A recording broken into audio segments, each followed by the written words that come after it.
Scam విషయంలో తెలంగాణకు చెందిన మాజీ ఎంపీ కేసీఆర్ తనే అయిన కవితకు పూర్తి ఊరట దక్కింది. దాంతో ఆమె ఇప్పుడు ఉత్సాహంగా ఉన్నారు.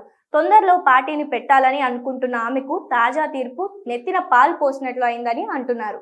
నిజానికి కవిత మీద విమర్శలు ఎక్కువగా చేసింది బీఆర్ఎస్ నేతలే అని అంటున్నారు. ఆమెను లిక్కర్ క్వీన్ గా కూడా విమర్శిస్తూ కల్వకుంట్ల వారి ఆడబిడ్డకు తీరని ఆవేదన కలిగించారు అని అంటున్నారు. నిజానికి లిక్కర్ స్కామ్ విషయంలో కవిత 6 నెలల పాటు జైలు జీవితం అనుభవించారు. అయితే పార్టీ తరపున తనకు తగినంత మద్దతు దక్కలేదని ఆమె చాలాసార్లు కలవరం చెందారని గుర్తు చేస్తున్నారు. ఇవన్నీ పక్కన పెడితే 2019లో జరిగిన పార్లమెంట్ ఎన్నికల్లో నిజామాబాద్ లోక్సభ నుంచి పోటీ చేసిన కవిత ఓటమి పాలయ్యారు. అయితే ఆమెకు 2020లో ఎమ్మెల్సీగా అవకాశం ఇచ్చారు కేసీఆర్. కవిత మంత్రి కావాలని అనుకున్నారు అని చెప్తారు. కానీ అది జరగలేదు. కేవలం ఎమ్మెల్సీగానే ఆమె మిగిలిపోయారు. దాంతో ఆమెలో నాడే అసంతృప్తి రాజుకుంది అని అంటారు. ఇక పార్టీలో సైతం తన సోదరుడు కేటీఆర్ కి ప్రయారిటీ ఇవ్వడం, అలాగే హరీష్ రావు సహా ఇతర నేతలకు ప్రాముఖ్యత దక్కడంతో కవిత కొంత గ్యాప్ పాటించారని అంటారు. ఈ క్రమంలో లిక్కర్ స్కామ్ లో ఆమె ఇరుక్కున్నారని వార్తలు రావడం, ఆ మీదట అరెస్టు కావడం జరిగిపోయాయి. ఈ కేసు తరువాత కవితను ఇంకా దూరం పెట్టారని ఆమె వైపు నుంచి వాదన.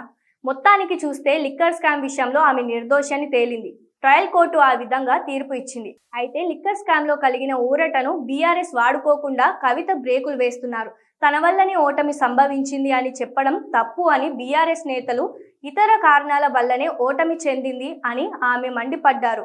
ఇక తాను నిర్దోషి అని ఆమె చెప్పుకున్నారు. అనవసరంగా తనను జైలు పాలు చేశారు అన్నది ఆమెకు సానుభూతిగా మారుతుంది. అయితే ఆ సానుభూతి అన్నది తాను కొత్తగా పెట్టబోయే పార్టీకే దక్కాలని ఆమె వ్యూహరచన చేస్తున్నారు.